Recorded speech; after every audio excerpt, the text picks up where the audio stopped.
Hello, welcome to all of you in science planet biology. Myself Anju Maurya और हम लोग पढ़ रहे हैं यहाँ पे डाइजेशन एंड एब्जॉर्प्शन। आज हम इसका दूसरा लेक्चर कवर करेंगे। पहले लेक्चर में हम लोगों ने एक आउटलाइन देखा था कि डाइजेशन कैसे होता है, ठीक है। डाइजेशन में कौन कौन से स्टेप आने जा रहे हैं और कुछ एक्सेसरी डाइजेस्टिव पार्ट के बारे में भी पढ़ा था, लाइक टीथ हो गया, टंग हो गया और salivary glands. Today we are going to discuss about the liver.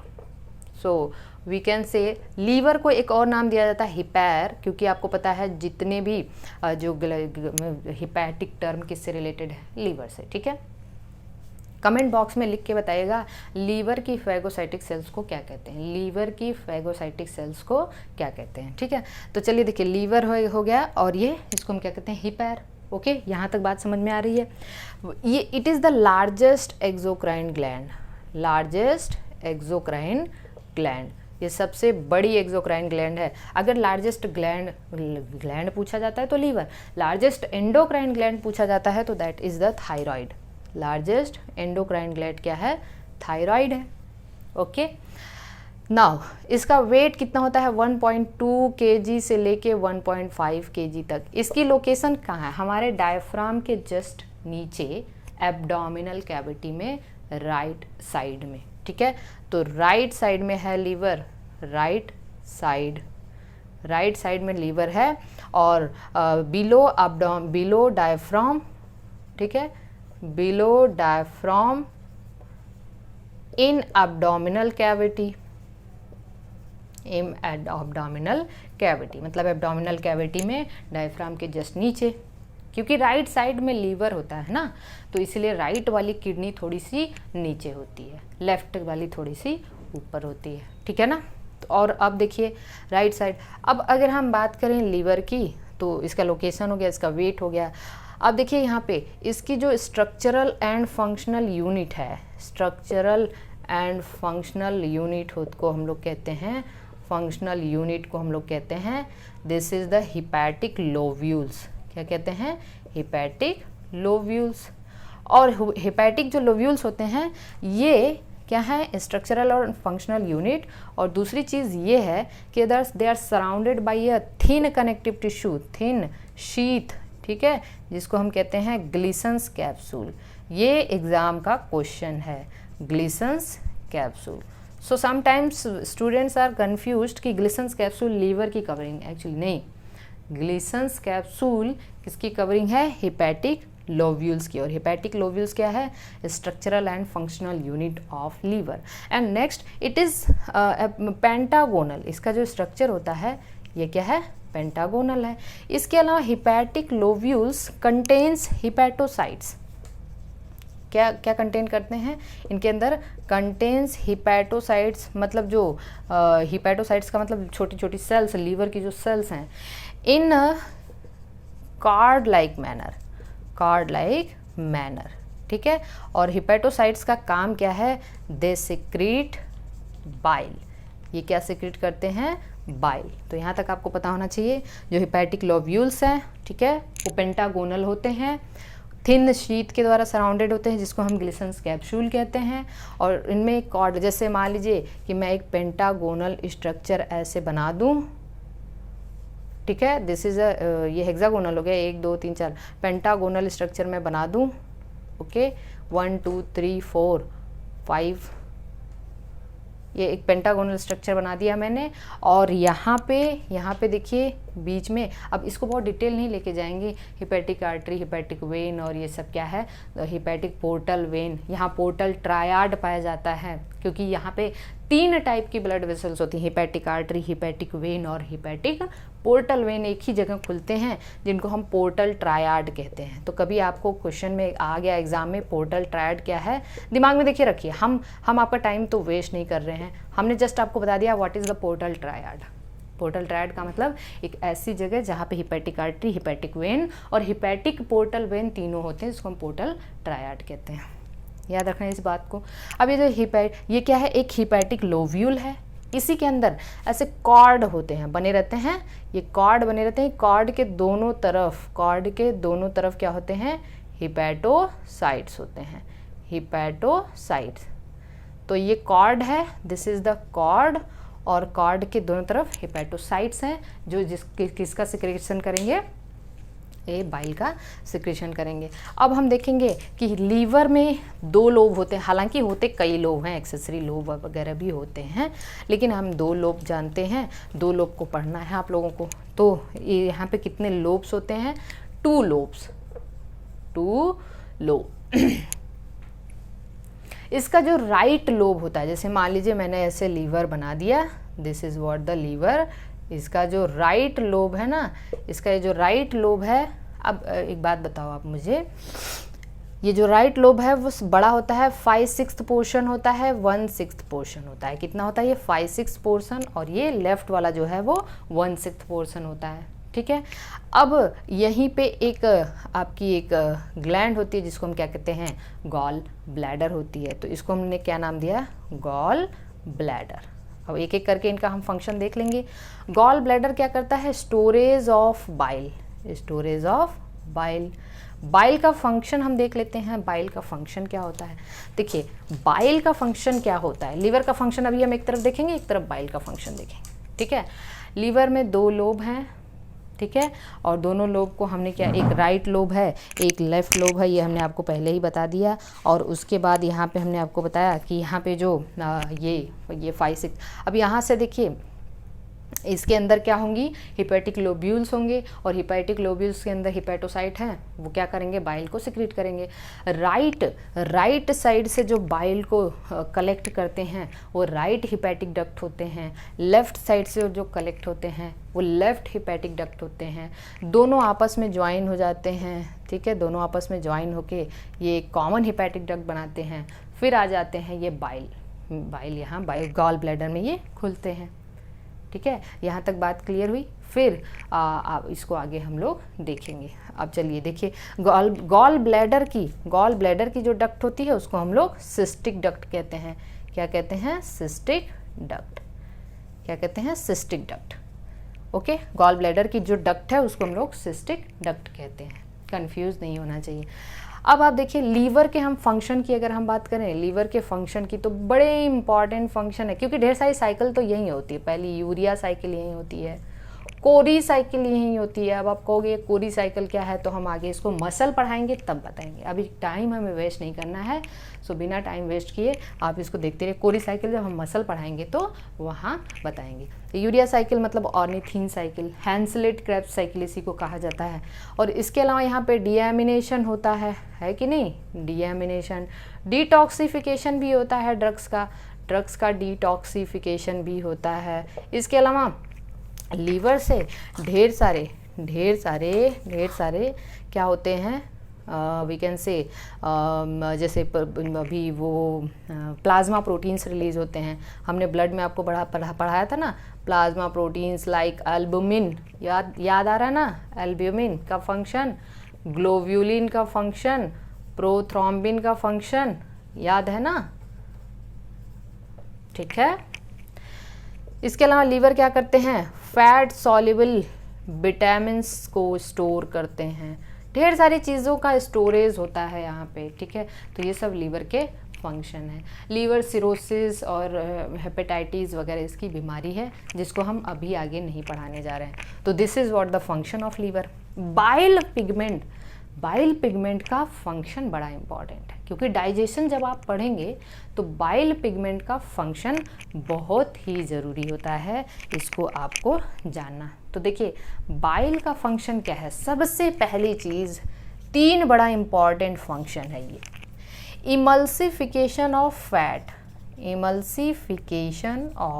Fat, अभी जब हम फैट डाइजेशन पढ़ेंगे ना तो वहाँ पे इसको हम देखेंगे। इमल्सिफिकेशन का मतलब क्या होता है, ये हम फैट डाइजेशन में पढ़ेंगे, ठीक है। दूसरा चीज़ क्या होता है, एब्जॉर्प्शन ऑफ फैट, ठीक है। फैट को absorption of fat and fat soluble vitamin and fat soluble vitamins, मतलब फैट और फैट सॉल्युबल विटामिन्स का एब्जॉर्प्शन भी यही करवाता है। And third is very IMP, activation of lipases, देखिए लाइपेज एंजाइम भी क्या करता है, फैट को तोड़ने का काम करता है। फैट को तोड़ने का काम कौन करता है? Lipase enzyme. तो ये लाइपेज को एक्टिवेट करता है कौन? बाइल। बाइल में कोई भी एंजाइम नहीं होता है, ये आपको याद रखना है। हालांकि ये बाइल सॉल्ट है, बाइल सॉल्ट है, ठीक है, बाइल सॉल्ट है। तो ये क्या करता है, ये हम कह सकते हैं कि अगर ये सॉल्ट है तो एकदम हम आगे देखेंगे, जैसे फॉस्फोलिपिड हो गया, सोडियम टॉरोकोलेट हो गया, सोडियम ग्लाइकोकोलेट हो गया, तो इनका काम क्या है ये हम आगे पढ़ेंगे जब हम लोग डाइजेशन पढ़ेंगे, ठीक है। तो ये इनके लीवर के बारे में हो गया, लीवर के बारे में हो गया, ओके। तो लीवर के बारे में आपको बहुत अच्छे से समझ लेना है कि क्या क्या मैंने अभी आपको बताया। अगला चीज़ है पैनक्रियाज, ठीक है। Next one is the pancreas. तो पैनक्रियाज एक लीफ लाइक ग्लैंड है, लेकिन दिस इज द हेटेरोक्राइन ग्लैंड। ये कैसी ग्लैंड है? हेटेरोक्राइन ग्लैंड। सब सहमत है ना कि नहीं? जिसको हम मिक्स्ड ग्लैंड कहते हैं। क्यों इसको हम मिक्स्ड ग्लैंड कहेंगे? Why this is called as mixed gland? क्योंकि इसमें एक्सोक्राइन पार्ट भी है और एंडोक्राइन पार्ट भी है। तो अगर हम एक पैनक्रियाज का स्ट्रक्चर बना दें, ठीक है, तो ये एक लीफ लाइफ ग्लैंड, अब एकदम लीफ ही नहीं समझिएगा, ये लीफ लाइक ग्लैंड होती है। अब आप देखिए इसमें एक मेन डक्ट होती है और कुछ एक्सेसरी डक्ट्स होती हैं, ठीक है, कुछ मेन डक्ट और कुछ एक्सेसरी डक्ट। इसके अलावा पैनक्रियाज में आपको दो तरीके की सेल देखने को मिलेंगी। कुछ सेल्स होती हैं जिनको हम लोग कहते हैं islets of Langerhans, islets of Langerhans, ठीक है। और कुछ सेल्स हैं जो इसका एक्सोक्राइन पार्ट है, जिसको हम कहते हैं pancreatic acini. So this is the pancreatic acini. Pancreatic acini इसका एक्सोक्राइन पार्ट है, ठीक है ना, एक्सोक्राइन, क्योंकि ये पैनक्रियाटिक जूस सिक्रीट करते हैं और इसमें कुछ एंजाइम्स होते हैं, ठीक है। जबकि आइलेट्स ऑफ लैंगरहैंस इसका एंडोक्राइन पार्ट है। क्या है? एंडोक्राइन पार्ट है, जो कि हार्मोन सिक्रीट करते हैं। और आपको पता होना चाहिए हार्मोन्स क्या होगा, ठीक है।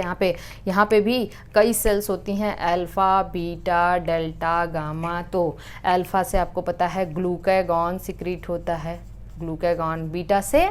बीटा से इंसुलिन सिक्रीट होता है। तो ये तो हम लोग हार्मोन में पढ़ेंगे, सोमेटोस्टेटिन, अल्फ़ा, बीटा, ये सब, डेल्टा, गामा, ये सब हम लोग अभी नहीं पढ़ रहे हैं। हमें दो मेन के बारे में पता होना चाहिए, ग्लूकागॉन और insulin. So this is the pancreas. Main duct जो पैनक्रियाटिक जूस को लेके आएगा उसको हम लोग कहते हैं पैनक्रियाटिक डक्ट, या इसी को हम कहते हैं डक्ट ऑफ विरसंग। तो ये क्या है? मेन डक्ट है। This is the main duct, main pancreatic duct. Main pancreatic duct is the duct of Wirsung. And जो एसेसरी पैनक्रियाटिक डक्ट है, इसको हम डक्ट ऑफ सेंटोरिनी भी कहते हैं, डक्ट ऑफ सेंटोरिनी। तो यहाँ तक बात क्लियर होगी। This is all about the pancreas. Stomach के जस्ट नीचे एब्डोमिनल कैविटी में होता है। तो pancreas is the heterocrine mixed gland, because यहाँ पे एक्सोक्राइन और एंडोक्राइन पार्ट दोनों हैं, ठीक है। यहाँ तक बात क्लियर हुई। आइए नेक्स्ट हम लोग देखते हैं।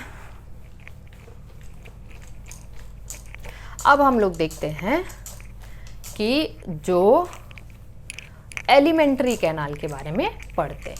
तो नेक्स्ट इज द इसके पहले हम लोग पैनक्रियाज और लीवर और इसका क्या नाम है, पैनक्रियाज, लीवर और इसका कनेक्शन देख लेते हैं। क्या है बुक में, देखिए एक बार कनेक्शन किसके लीवर, गॉल ब्लैडर और पैनक्रियाज के बीच में कनेक्शन देखते हैं। तो liver, connection between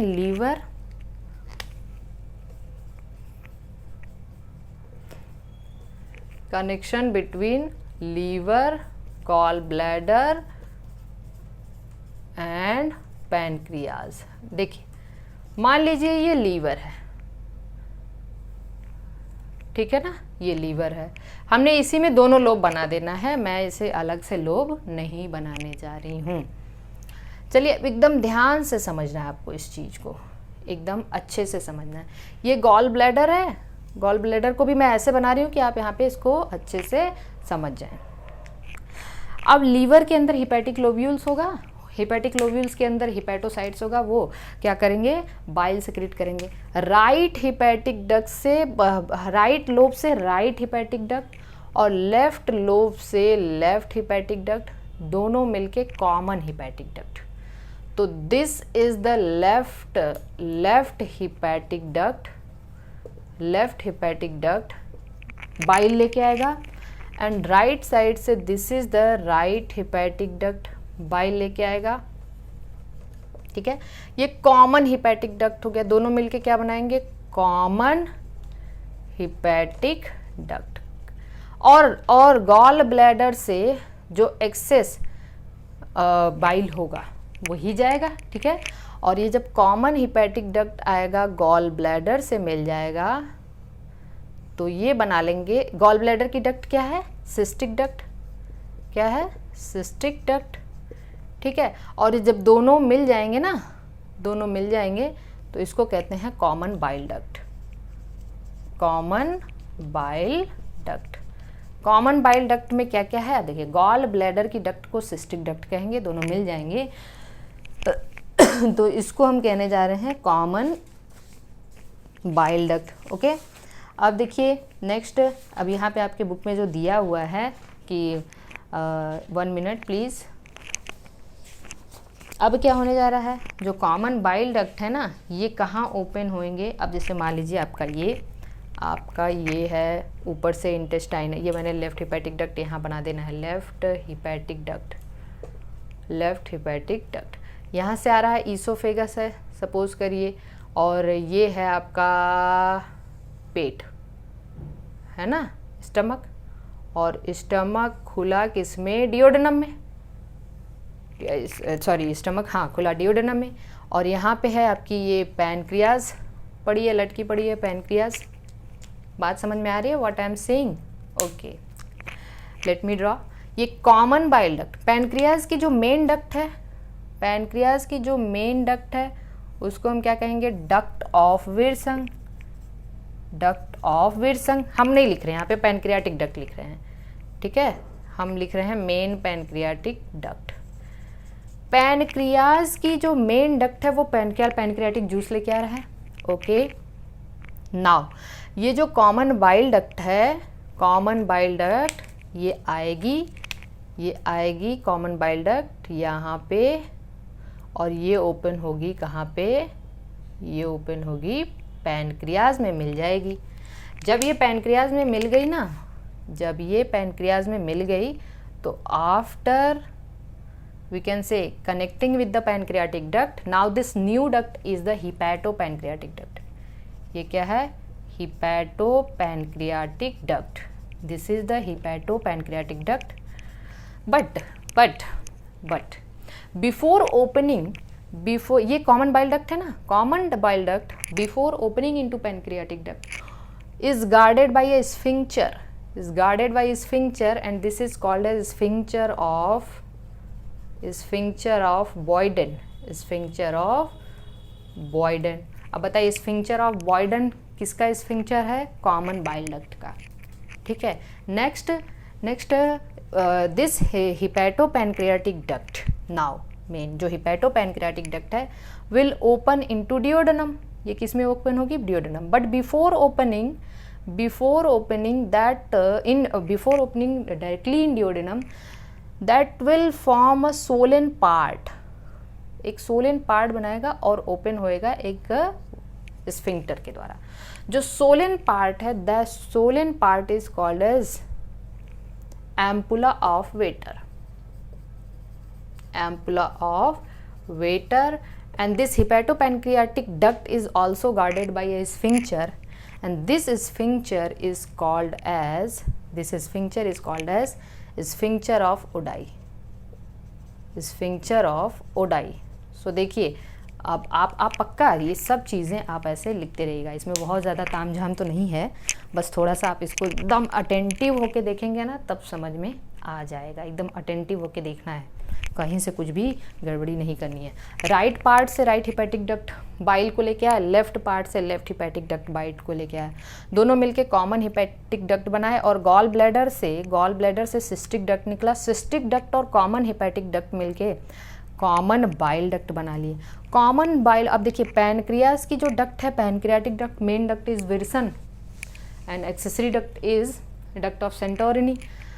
So common bile duct before joining in pancreatic, before opening in pancreatic duct is guarded by a sphincter that is called as sphincter of Boyden. And अब ये जब join हो गया common bile duct pancreas के साथ तो एक नई डक्ट बनी जिसको हिपैटो पैनक्रियाटिक डक्ट कहते हैं। Hepatopancreatic duct before opening into duodenum opens into a swollen part that is called as ampulla of Vater, and that is also guarded by a sphincter that is called as a sphincter of Oddi. So this is all about the connections. Are you getting my points? Okay, now come to the alimentary canal.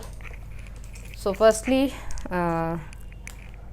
अब देखिए alimentary canal के बारे में हम बात करते हैं। सो alimentary canal में हम लोग देखेंगे कि जो पूरा का पूरा माउथ से लेके एनस तक का पार्ट देखेंगे। तो हमारा जैसे सपोज करिए जो माउथ है, अगर हम कहें माउथ कहाँ ओपन्स होता है? ओपन्स इनटू, बताइए, बकल कैविटी। अब एक बात बताना है आपको, मान लीजिए ये है माउथ, ठीक है, ये है बकल कैविटी। आपकी जो बकल कैविटी होती है, बकल कैविटी की अगर हम, ये मजाक नहीं उड़वाना मेरा, तो देखिए जो बकल कैविटी है, बकल कैविटी में दो पार्ट हैं जो उसको वीकेंड से इसका जो रूफ होता है, तो इसके रूफ को हम लोग क्या कहते हैं? बकल कैविटी का जो रूफ है वो पैलेट है, ठीक है। पैलेट में जो एंटीरियर है, आप अपने टंग से टच करेंगे तो एंटीरियर हार्ड दिखेगा। एंटीरियर क्या है? हार्ड पैलेट है। और पोस्टीरियर क्या है? Soft palate. Posteriorly soft palate है, anterior hard palate, posterior soft. इसमें कुछ पैलेटाइन रूजी, ऐसे टंग से टच करेंगे ना तो ऐसे रिजेस दिखाई देंगे आपको, डिप्रेशंस और रिजेस, जिसको हम पैलेटाइन रूजी कहते हैं। Rugae, this is rugae will also come in stomach, ठीक है ना, ये स्टमक में भी आपको देखने मिलेगा, अभी आपको यहाँ पे नहीं दिख। अब देखिए जो सॉफ्ट पैलेट है, सॉफ्ट पैलेट में एक इस तरीके का आपको एक क्या दिखता है? We can say knob like structure दिखता है, जिसको हम यूव्यूला कहते हैं। क्या कहते हैं? यूव्यूला, या वेलम पैलेटाइन, जिसको हम वेलम पैलेटाई भी कहते हैं। अब मैं ये सब क्यों बता रही हूँ, थोड़ा सा देखते चलिए ना, बस मैं कुछ नहीं कर रही हूँ, एनसीईआरटी कवर कर रही हूँ, बस देखते चलिए। यूव्यूला का काम क्या है? जब हम स्वेलोइंग के दौरान, स्वेलोइंग हार्ड पैलेट का एकदम पोस्टीरियर पार्ट है ये, सॉरी सॉफ्ट पैलेट का ये सबसे पोस्टीरियर पार्ट है यूव्यूला। यूव्यूला क्या करता है? स्वेलोइंग के दौरान ये नेजोफेरिंग्स को बंद कर देता है, ठीक है। तो ये क्या करता है? We can say shuts nasopharynx during swallowing. जैसे जैसे जैसे स्वेलोइंग के दौरान आपकी इपीग्लॉटिस को बंद। ग्लॉटिस क्या है? What is glottis? Glottis is the opening of the air pipe और विंड पाइप। विंड पाइप की जो ओपनिंग है, विंड पाइप मतलब ट्रैकिया की ओपनिंग को ग्लॉटिस कहते हैं। तो खाना निगलते टाइम इस ग्लॉटिस को कौन कवर करता है? कौन? इपीग्लॉटिस, ठीक है, इपीग्लॉटिस। इसी तरीके से आपकी जो नेजोफेरिंग्स है उसको कौन कवर करता है? यूव्यूला, ठीक है। तो this is the mouth, okay. Buccal cavity के बाद कौन सा पार्ट आने जा रहा है? फेरिंग्स। क्या आने जा रहा है? फेरिंग्स। तो जब फेरिंग्स में भी देखिए 3 पार्ट होते हैं, ओरोफेरिंग्स, नेजोफेरिंग्स, लेरिंजोफेरिंग्स, ठीक है। हम बताने नहीं जा रहे हैं, बस इतना आप जानते हैं। फेरिंग्स क्या करता है? ये आपके मतलब this is the common pathway, common passage between air and food, ठीक है। फेरिंग्स आपका डाइजेस्टिव ट्रैक्ट में भी ओपन होगा और फेरिंग्स आपका रेस्पिरेटरी सिस्टम में भी ओपन होगा, ठीक है ना। तो this is a common passage between air and food we can say. अब एक बात बताना है आपको कि जो फेरिंग्स में एक ओपनिंग होती है, मैंने एक दिन, आप लोग पता नहीं वीडियो देखते हो कि नहीं, फेरिंग्स में एक ओपनिंग होती है, इस ओपनिंग को हम लोग कहते हैं यूस्टेचियन ट्यूब। क्या कहते हैं? Eustachian tube. यूस्टेचियन ट्यूब जो है ना, यूस्टेचियन वाल्व तो बता रखा है मैंने, बताना यूस्टेचियन वाल्व किसका वाल्व है, ठीक है ना। सुपीरियर वेना कावा का है कि उसका इन्फीरियर का है कि कोरोनरी साइनस का है, ठीक है। जो यूस्टेचियन ट्यूब है ना, ये कनेक्ट करता है आपके माउथ को ईयर से, connects mouth to middle ear, ठीक है ना, मिडिल ईयर। और क्या, क्यों है इसकी ज़रूरत, क्यों है भाई? ये इक्विलिब्रियम, प्रेशर इक्विलिब्रियम को मेंटेन करता है। अब कहोगे इक्विलिब्रियम मेंटेन करने का मतलब क्या है? जैसे आपके कान के पास एक बम फोड़ दिया जाए तो आप आ की आवाज़ निकालोगे ना, ऐसा क्यों होता है? क्योंकि वो उसके वजह से आपका ईयर ड्रम फट सकता है, प्रेशर की वजह से, ठीक है ना, साउंड प्रेशर की वजह से। तो हम क्या करें, वहाँ पे हम मुंह खोल देते हैं आ करके, ताकि वो जो यूस्टेचियन ट्यूब के थ्रू जो प्रेशर है दोनों तरफ इक्विलिब्रियम हो जाए। ओके, तो दिस इज़ द फेरिंग्स। अच्छा, फेरिंग्स के बारे में एक और इंटरेस्टिंग बात मैं आपको बताऊंगी। मतलब अगर हम फेरिंग्स का सेक्शन देखें ना, तो यहाँ पे कई सारे group of we can say tonsils present होते हैं। 7-8 टॉन्सिल्स होते हैं। पैलेटाइन टॉन्सिल, वी कैन से बहुत ट्यूबल टॉन्सिल, बहुत सारे टॉन्सिल होते हैं। तो ग्रुप ऑफ टॉन्सिल्स होते हैं, ठीक है, जिसको कहते हैं वॉल्डेयर रिंग, वॉल्डेयर रिंग। अब मैं आपको ये नहीं बताने जा रही हूँ, बस आप इतना जानकारी के लिए रखिए, क्योंकि टॉन्सिल एक लिम्फॉइड ऑर्गन है। और लिम्फॉइड ऑर्गन क्या करता है? लिम्फॉइड ऑर्गन क्या करता है?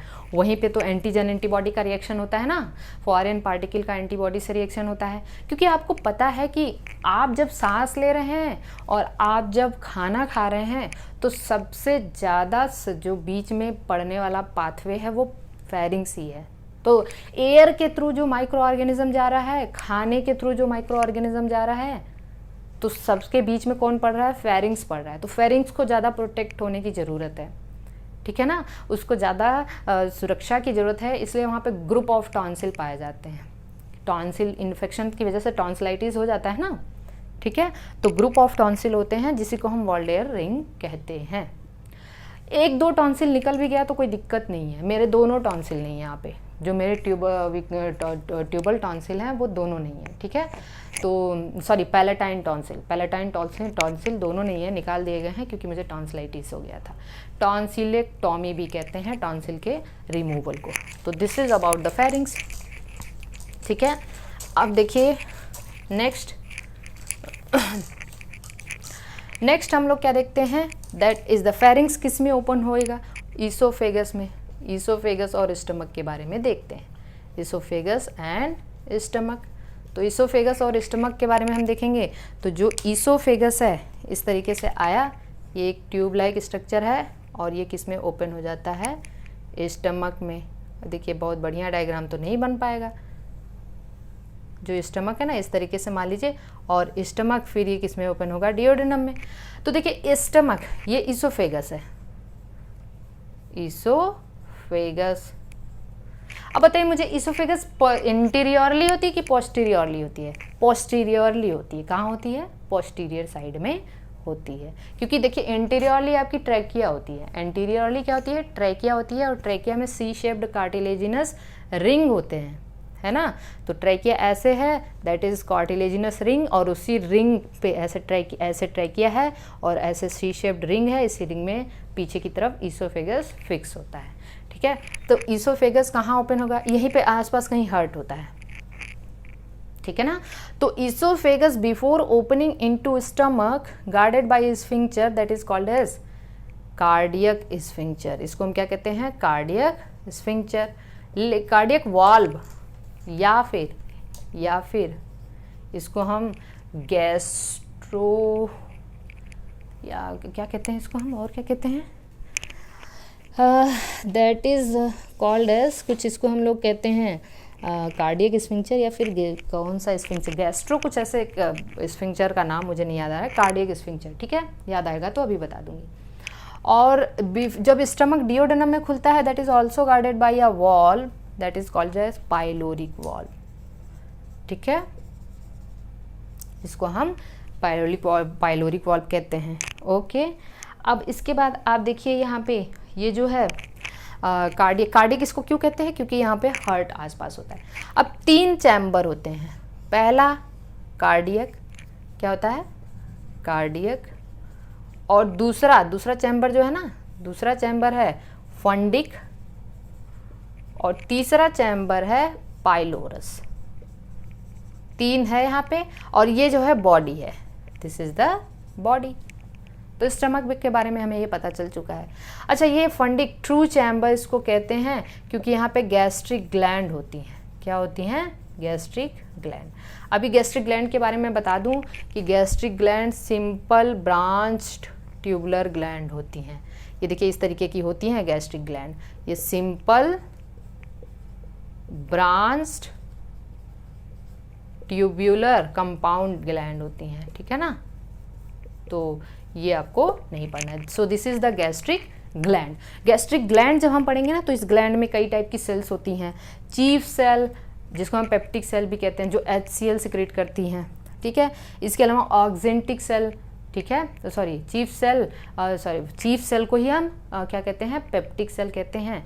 और ये क्या सिक्रेट करते हैं हमने अभी आपको क्या, ये जो ऑक्जेंटिक सेल होते हैं वो HCl सिक्रेट करते हैं। चीफ सेल्स क्या सिक्रेट करते हैं?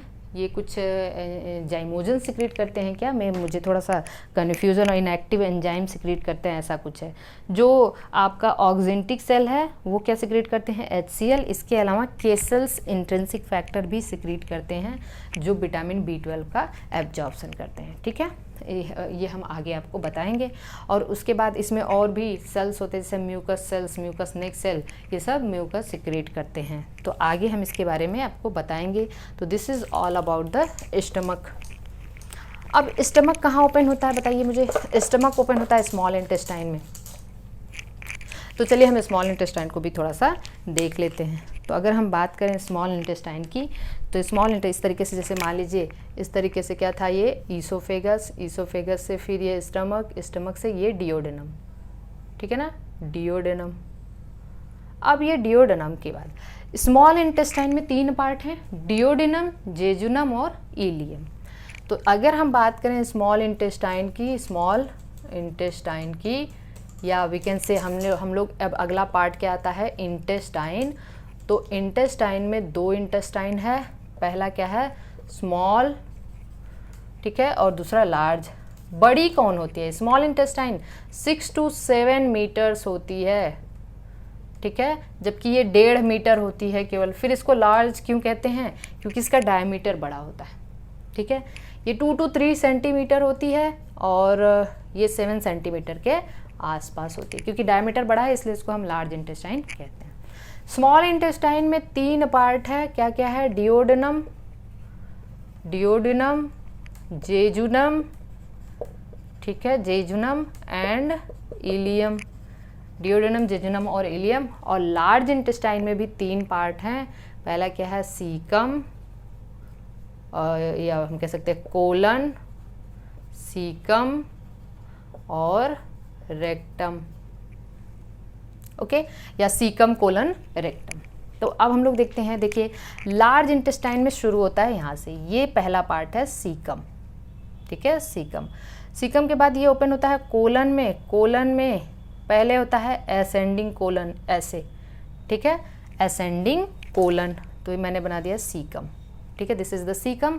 और सीकम में एक प्रोजेक्शन होता है, इसको हम आगे बताएंगे, वर्मीफॉर्म अपेंडिक्स कहते हैं इसको।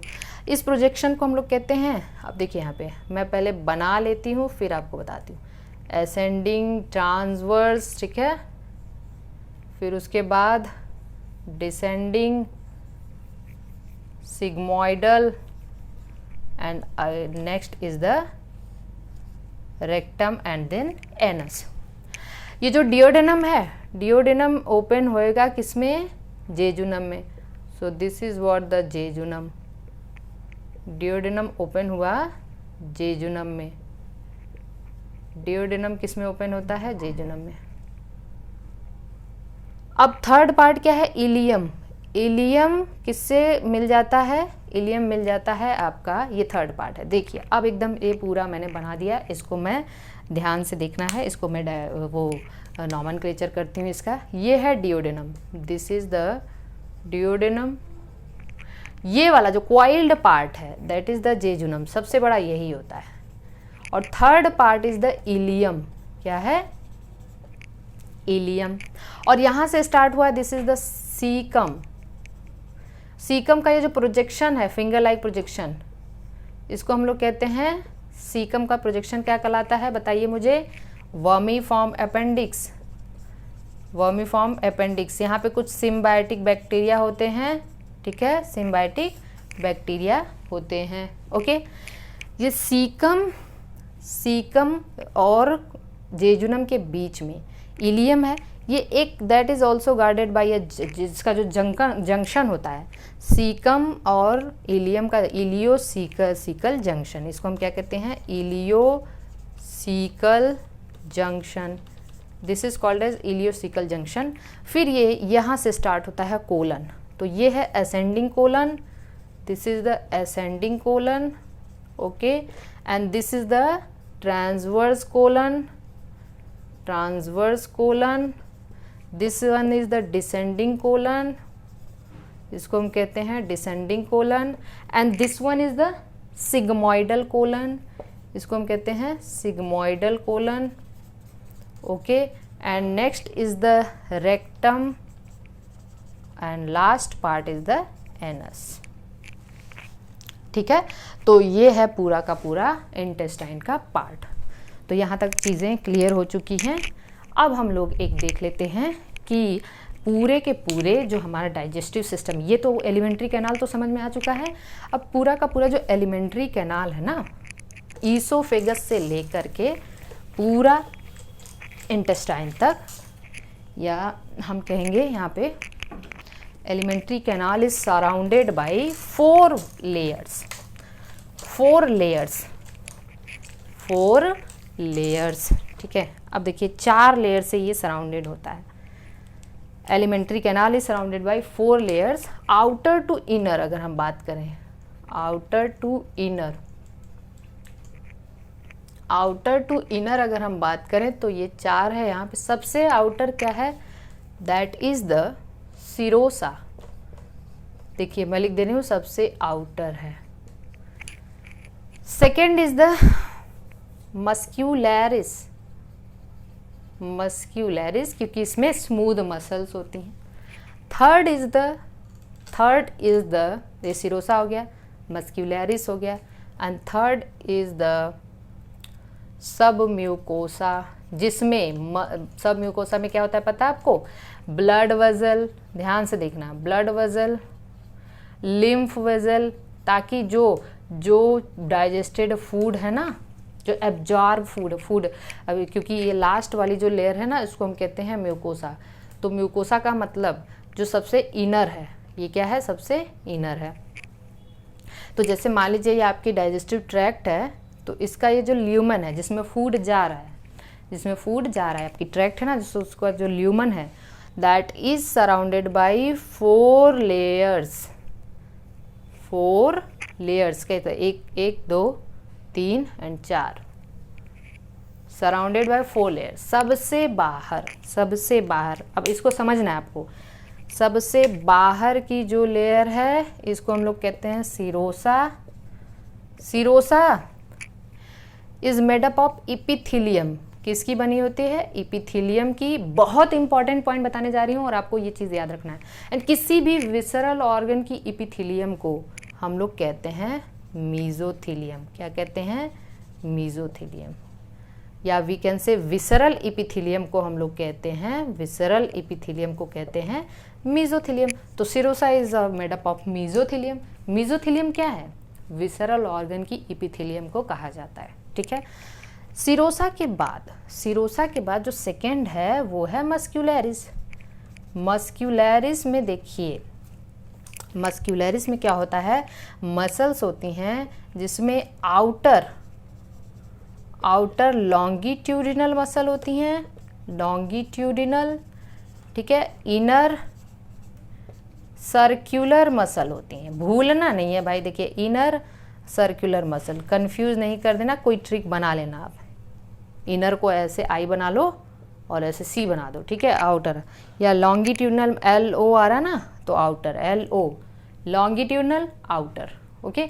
लेकिन हमने क्या बताया, ये जो आउटर टू इनर है from oesophagus to intestine, from oesophagus to intestine. Stomach में एक और मसल होती है जिसको हम कहते हैं ऑब्लिक मसल। तो हर जगह आउटर लॉन्गिट्यूडनल मसल होगी और इनर सर्कुलर मसल होगी, लेकिन इन स्टमक बहुत इंपॉर्टेंट पॉइंट मैं लिखने जा रही हूँ, in stomach oblique muscle, confuse नहीं होना, ठीक है, बहुत इंपॉर्टेंट पॉइंट है ये, क्योंकि बुक में दिया है कहीं कहीं पे ऑब्लिक मसल भी होती है। चलिए थर्ड में हम आ जाते हैं। थर्ड में सब म्यूकोजा, ठीक है, सब म्यूकोजा में ब्लड वेजल है, लिम्फ वेजल है, लेकिन कहीं कहीं ग्लैंड्स भी होती है, ग्लैंड्स कहाँ होती है, डिओडेनम में। कहाँ होती है, डिओडेनम में के सब म्यूकोसा में एक बड़ी इंपॉर्टेंट ग्लैंड होती है जिसको हम कहते हैं ब्रूनर्स ग्लैंड। तो अगर आपसे कोई पूछ दे कि सब म्यूकोसल ग्लैंड कौन है, ब्रूनर ग्लैंड, और ये किसकी ग्लैंड है, डिओडेनम की। किसकी है, डिओडेनम की। म्यूकोसा क्या है, म्यूकोसा में विलाई है ना, विलाइज वगैरह हैं, और जिससे जो एब्जॉर्प्शन के सरफेस एरिया को बढ़ाते। तो एक तरीके, अब देखिए ल्यूमन, ये है ल्यूमन, तो ल्यूमन को सराउंड करने वाली जो लेयर है, ल्यूमन को सराउंड, ये ल्यूमन हो गया, ल्यूमन को सराउंड करने वाली जो लेयर है वो क्या है, म्यूकोसा। तो इनर क्या है, mucosa, outer is the serosa. एक मैं छोटा सा डायग्राम बनाने जा रही हूँ, आप इस चीज़ को बहुत अच्छे से समझना, और बड़ा ये बेनिफिशियल डायग्राम होगा। तो इस डायग्राम में आप यहाँ ध्यान देना कि जैसे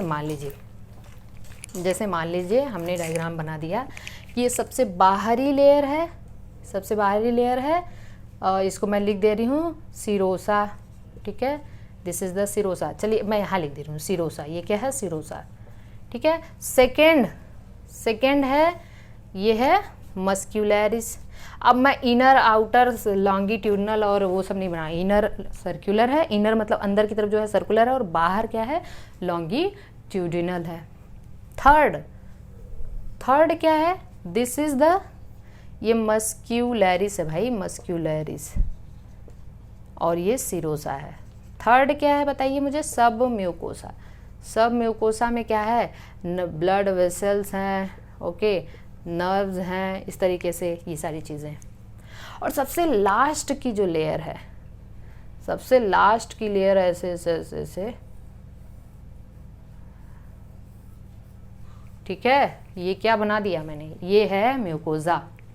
म्यूकोजा में ऐसे विलाई होते हैं, ये क्या है, विलाई। सबसे लास्ट की लेयर को म्यूकोजा कहा हमने, दिस इज द म्यूकोजा।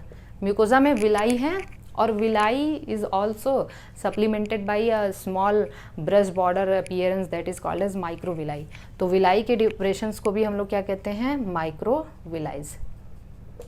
जो म्यूकोसा की लेयर है, जैसे सपोज करिए कि चलिए हमने ये बना दिया, दिस इज द ईसोफेगस, ये क्या हो गया, ईसोफेगस, ठीक है। इसके बाद मैंने बना दिया, ये है स्टमक, ये स्टमक। हमने बना दिया ये डिओडेनम, हमने ये बना दिया जेजुनम एंड इलियम, अब देखिए क्या क्या होता है। स्टमक में एक और तीन मसल होंगी ना, एक लॉन्गिट्यूडनल, एक सर्कुलर और एक ऑब्लिक मसल है। बाकी तो और कुछ नहीं, इसकी एपिथेलियम को मेसोथेलियम कहेंगे। आते हैं हम इसमें, देखिए म्यूकोसा की ही कुछ जो सेल्स होती हैं ना, मॉडिफाई होके एक बड़ी ग्लैंड्स बनाती हैं। जैसे यहाँ पे गोबलेट ग्लैंड, ठीक है, गोबलेट सेल्स हो गई, ये क्या होगी, गोबलेट सेल। अब गोबलेट सेल्स ईसोफेगस में भी होती है, और यही म्यूकोसा की ही सेल मॉडिफाई होके क्या बनाती हैं, गैस्ट्रिक ग्लैंड्स। अब देखिए इसमें जो माइक्रोविलाई हैं, किसमें, स्टमक में, उनको हम लोग र्यूजी कहते हैं। क्या कहते हैं, rugae. Very very IMP। Stomach में भी कुछ म्यूकोसल की इपिथेलियम, म्यूकोसा इपिथेलियम है ना, ये म्यूकोसा की इपिथेलियम है, इसके प्रोजेक्शंस को हम लोग रियूजी कहते हैं। तो रियूजी कहाँ है, रियूजी कहाँ है, तो यहाँ माइक्रोविलाई लिखना गलत है, माइक्रोविलाई विलाई है ये, यहाँ पे माइक्रोविलाई, माइक्रोविलाई इंटेस्टाइन में होता है। तो रियूजी कहाँ है, स्टमक में। रियूजी क्या है, स्टमक में इपिथेलियम की, म्यूकोसल इपिथेलियम की फोल्डिंग। और स्टमक में कौन सी ग्लैंड है, म्यूकोसा की जो ग्लैंड है उसको हम क्या कहते हैं, गैस्ट्रिक ग्लैंड। चलिए डिओडेनम में आते हैं। डिओडेनम में तो ये विलाई माइक्रोविलाई तो होएगा ही, ठीक है ना, विलाई और माइक्रो। डिओडेनम की इपिथेलियम ये फिंगर लाइक प्रोजेक्शन बनाती है जिसको हम विलाई कहते हैं। डिओडेनम में यहीं पे एक म्यूकोसा से आई हुई एक ग्लैंड होती है जो लेकिन पाई जाती है वो सब म्यूकोसा में, और इस ग्लैंड को हम लोग कहते हैं ब्रूनर्स ग्लैंड। देखिए ब्रूनर्स ग्लैंड क्या है, सब म्यूकोजल ग्लैंड है जो डिओडेनम में पाई जाती है। फंक्शन आगे बताएंगे, इसका फंक्शन हम आगे बताएंगे। अल्कलाइन म्यूकस सिक्रीट करते हैं ये, ठीक है। चलिए, और उसके बाद देखिए ये है इंटेस्टाइन। इंटेस्टाइन में म्यूकोसा के बीच बीच में इस तरीके से कुछ डिप्रेशंस पाए जाएंगे, दरार है ना ऐसे, जिसको हम कहते हैं crypt of Lieberkuhn, crypt of Lieberkuhn, crypt of Lieberkuhn, crypt of Lieberkuhn, ठीक है ना। और इसके चारों तरफ ऐसे कुछ सेल्स पाए जाते हैं, इसके चारों तरफ ऐसे कुछ सेल्स पाए जाते हैं, जिनको, ऐसे सेल्स को हम लोग क्या कहते हैं, जल्दी बताइए, सोच के रखिए, मेरे दिमाग में भी नहीं आ रहा है। इस सेल को हम लोग पैनेथ सेल कहते हैं। आगे पैनेथ सेल, ठीक है। ये क्रिप्ट ऑफ लीवर, क्रिप्ट का मतलब होता है दरार, क्रिप्ट ऑफ लीवरकुहन आगे हम बताएंगे क्या करते हैं। तो क्रिप्ट ऑफ लीवरकुहन कहाँ है, स्मॉल इंटेस्टाइन में है। कहाँ है, स्मॉल इंटेस्टाइन में है, ठीक है ना। इसकी चारों तरफ की जो सेल है इसको हम लोग कहते हैं पैनेथ सेल। क्या कहते हैं, पैनेथ सेल, जो कि एंटीबॉडीज सिक्रीट करती हैं। क्या सिक्रीट करती हैं, एंटीबॉडीज। और यहीं पे कुछ इस तरीके से लिम्फाइड टिश्यू के पैचेस पाए जाते हैं। लिम्फाइड किसमें, स्मॉल इंटेस्टाइन की म्यूकोसा में, जिसको हम लोग कहते हैं पेयर्स पैचेस। क्या नाम दिया, पेयर्स पैचेस। तो पेयर्स पैचेस क्या है, लिम्फाइड टिश्यू। देखिए पेयर्स पैचेस क्या है, lymphoid tissue associated with mucosa, lymphoid tissue associated with mucosa that is called as malt। Malt का मतलब क्या है, म्यूकोजल एसोसिएटेड लिम्फाइड टिश्यू। और ये क्या नाम दिया, पेयर्स पैचेस। और पेयर्स पैचेस कहाँ है, स्मॉल इंटेस्टाइन की म्यूकोसा के लैमिनिया प्रोप्रिया। अब ये हम बहुत डिटेल नहीं जा रहे हैं, बस इतना जानते रहिए, malt is the secondary lymphoid tissue, ठीक है। पेयर्स पैचेस एक माल्ट है, और हम लोग ये जब पढ़ेंगे इम्यून सिस्टम तो वहाँ पे हम लोग देखेंगे। So this is all about the layer. आगे हम लोग अब डाइजेशन की प्रोसेस को कंटिन्यू करेंगे।